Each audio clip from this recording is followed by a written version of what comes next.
पूजा खेडकर यांचा वडील अशी पत्रकार परिषद ही की आमच्या घरी चोरी झाली फक्त याच कारणासाठी बोलवलेली नाहीये, परंतु ज्या प्रकारे चोरी झाली, ज्यांनी ती चोरी केलेली आहे आणि त्या चोरांचं सर्व डिस्क्रिप्शन देऊनही अद्यापपर्यंत तर त्याचा कुठलाही योग्य असा तपास झाला नाही.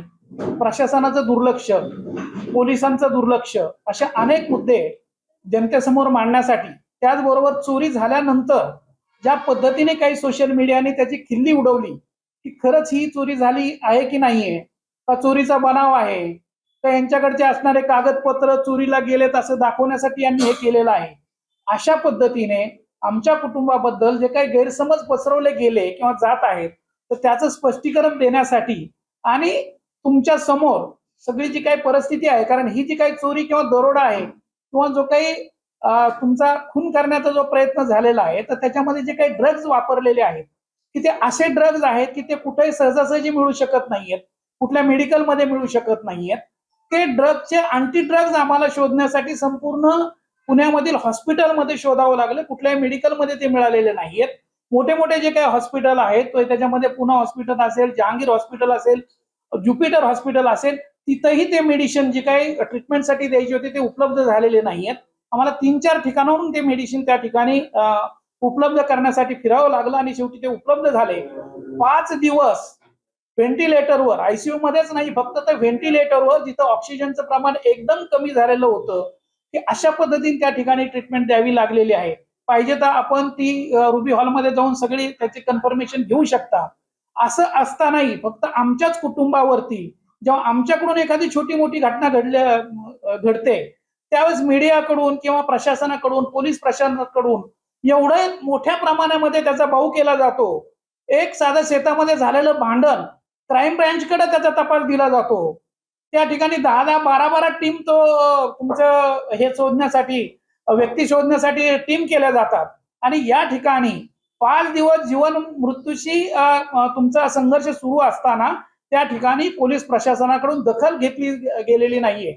ज्यांनी चोरी केली त्यांचं आम्ही नाव, त्याचा पत्ता, त्याचा पासपोर्ट, मोबाईल नंबर हे सगळं एक अर्ध्या तासाच्या त्या ठिकाणी दिलं होतं. तरी 2000 किलोमीटरचा प्रवास करून ते त्यांच्या घरी पोहोचलेले आहेत. त्याचं प्रत्येक लोकेशन मोबाईलवरून पोलिसांच्या लक्षात येत होतं. तरी पोलीस त्यांना पकडू शकलेले नाहीत आणि आताही असा साधारणतः 7-8 दिवस होऊ नये अजून त्याच्यामध्ये कुठलीही तपासामध्ये प्रगती झालेली नाही. तेव्हा आमच्या घरामध्ये अगदी गेटवरून चढून तुमच्या पोलीस आतमध्ये जाऊन माहिती घेण्याचा प्रयत्न करत होते, परंतु या 7-8 दिवसामध्ये कुठलाही सिनियर ऑफिसर त्या ठिकाणी येऊन की त्यांनी माहिती घेऊन आणि तपास करण्याच्या दृष्टीने त्या ठिकाणी खास असे प्रयत्न केलेले नाहीत. याच्यामध्ये मी आवर्जून एका गोष्टीचा मुद्दाम आपल्या लक्षात आणून देईल की ही चोरी झाल्यानंतर आम्ही त्या ठिकाणी मृत्यूची झुंज देत असताना आपल्या शहराचे CP, police commissioner Amitesh Kumar त्या ठिकाणी आम्हाला आमच्या संरक्षणासाठी जे काही रिव्हॉल्वर दिलं होतं त्याच दिवशी ते त्या ठिकाणी त्याचं लायसन्स कॅन्सल करतात. एकीकडं माझ्या मुलीने, डॉक्टर पूजा खेडकरने त्या सगळ्या गुन्हेगारांना त्या ठिकाणी ओळखलेलं, त्यांचं आयडेंटिफिकेशन पोलिसांना दिलेलं, त्यांच्याकडे कुठले मास्क नव्हते, काही नव्हते, त्यांनी त्याला धारदार शस्त्र दाखवून अगदी तलवारी, लाठ्या, काठ्या, अगदी मोठमोठे हे दाखवून त्या ठिकाणी दम दिला की जर आमचं आयडेंटिफिकेशन जर तुम्ही कोणाला सांगाल तर आम्ही तुम्हाला जीव मारू, तुमच्या कुटुंबाला जीव मारू. असं असताना आम्हाला संरक्षण देण्याच्या ऐवजी संरक्षणासाठी जो काही रिव्हॉल्वर होता, पिस्तूल होता, त्याचाही लायसन्स तुम्ही त्या ठिकाणी कॅन्सल करता. तर ही अशी दुटप्पेपणाची जी काही पोलिसाची भूमिका आहे तर त्याच्या संदर्भात मी बोलण्यासाठी या ठिकाणी आलेलो आहे.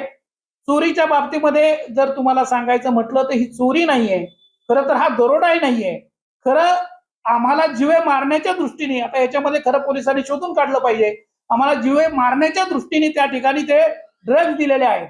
जर तुम्हाला चोरी करायची असेल तर एक गुंगीचं औषध तुम्ही देऊ शकता, झोपेच्या गोळ्या देऊ शकता, ठीक आहे, 2-3 तासासाठी, 4 तासासाठी तुम्ही त्या ठिकाणी बेशुद्ध करू शकता.